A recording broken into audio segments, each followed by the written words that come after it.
Nastup ansambla Venac u Gradiški i predstavljanje folklora Srba sa Kosmeta bio je povod da se od strane čelnih ljudi iz oblasti kulture ovog grada uputi poziv Vencu da učestvuju na Međunarodnom festivalu folklora koji se tradicionalno održava u Bosanskoj Gradiški.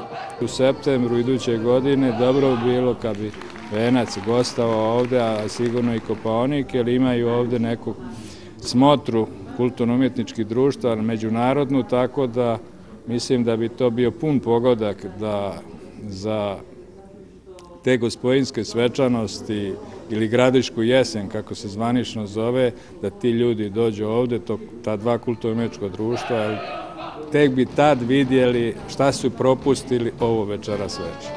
Ja sam večerašnjim nastupom oduševljena i ponosna na svoj ansambl koji je predstavio splet igara sa Kosova i Metohije, a još više sam oduševljena zato što se publika oduševila i jako emotivno ovo sve prihvatila.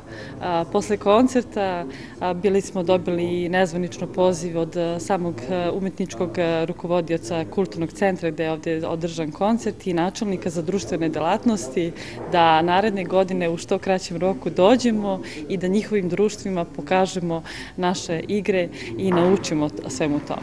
Umetnički direktor Kulturnog centra Miroslav Luković izrazio je zadovoljstvo što je imao priliku da prisustvuje ovakvom koncertu, posebno, kako je rekao, što je na jedan sveobuhvatan način kroz igru i pesmu mogao da upozna kulturu i tradiciju Srba sa Kosmeta.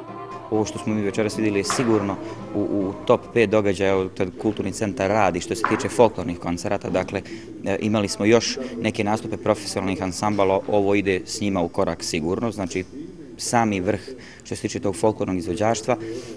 Sigurno smo podigli sad jednu letvicu, da kažem, još više. Tu su bili večeras i članovi naših ovde lokalnih kulturno-umjetničkih društava koji su mi sad upravo posle koncerta podijelili svoje impresije da su oduševljeni.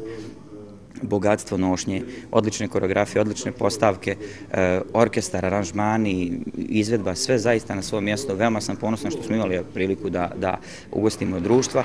Koliko je sve delovalo impozantno, govori aplauz kojim su nagrađeni članovi ansambla Venac i Kulturno-umjetničkog društva Kopaonik iz Leposavića.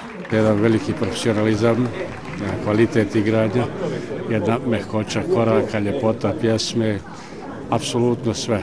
Originalni su kostimi, scena prava, mislim, pun pogodak. Pa srce mi je veliko ko Kosovska ravnica, evo da znate. Mnogo fino i naši su pokazali naše običaje, kulturu i da imaju veliko srce i da se ne boje nikoga, da ostaju na svojim prostorima. Rekli ste naši su pokazali, to znači da ste vi sa Kosova i Metohije? Da, ja sam iz Gračanice. Turneju u Republici Srpskoj članovi ansambla Venac i njihovi gosti iz Kulturno-umjetničkog društva Kopaonik iz Leposavića završit će večerašnjim predstavljanjem publici u Prnjavoru.